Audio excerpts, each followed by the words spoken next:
Programang ito ay rated SPG. Striktong patnubay at gabay ng magulang ang kailangan. Maaaring may masiselang tema, lengguwahe, karahasan, sexual, horror o droga na hindi angkop sa mga bata. Mga kapamilya, welcome back at narito ang mga dapat nating abangan sa FPJ's Batang Quiapo. Naglulupasay sa galit si Olivia nang maging pinal na ang desisyon ni Ramon na si Tanggol ang patakbuhin bilang mayor. Tila ba binuhusan siya ng malamig na tubig nang sabihin ito ni Ramon. Bagaman hindi sang-ayon si Don Julio dahil alam niya sa kanyang sarili na anak niya si Olivia kay Pilar, na tanging sila lamang ni Pilar ang nakakaalam. Walang magagawa si Olivia dahil alam niyang ang mga Montenegro lamang ang makakatulong sa kanya para sa kandidatura. Hindi siya pwedeng maging independent at kalabanin si Tanggol dahil tiyak na lalampasuhin lang siya nito sa mga survey at pagdating sa araw ng eleksyon. Alam ni Olivia kung gaano kabango ang pangalan ni Tanggol, ngunit hindi siya makakapayag na maging congresswoman at si chairman ang maging vice mayor ni Tanggol. Kaya namang gagawin niya ang lahat para maihalal ulit bilang vice mayor. Ibig sabihin, mananatili siyang vice mayor at si Tanggol ang kanyang magiging mayor.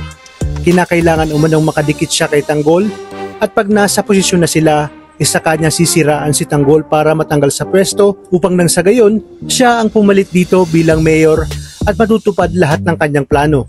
Ngunit sinabi naman ng kanyang campaign manager na mahihirapan si Olivia na gawin ito, maliban na lamang kung ipapatumpa niya ang mayor na nasa posisyon. Sa kabilang banda, hindi mapakali si Gustavo at gusto niya pa rin talagang makita ang babaeng tumulong sa kanya sa Quiapo.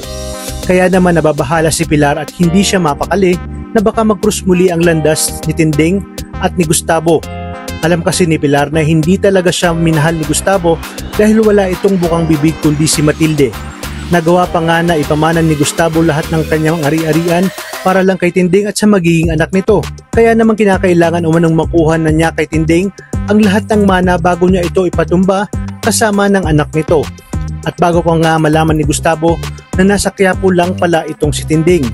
Samantala, si Miguelito naman ay muling makakaharap si David at mapag-aalaman niya na ang tunay na nagmamay-ari ng mga titulong ibinigay sa kanya ay si Tanggol. Kaya naman nalaman niyang magkapatid ang dalawa sa ina. Ayon kay Miguelito, gagamitin niya si David upang makapaghiganti kay Tanggol. Ibig sabihin, si David ang magdurusa ng lahat ng atraso ni Tanggol kay Miguelito. At kahit anong paliwanag ni David ay hindi pakikinggan ni Miguelito. Kaya naman tutok lang dahil marami pa tayong dapat abangan dito lang sa FPJ's Batang Quiapo. Maraming salamat sa inyong panonood at pagpalain tayong lahat, kapamilya.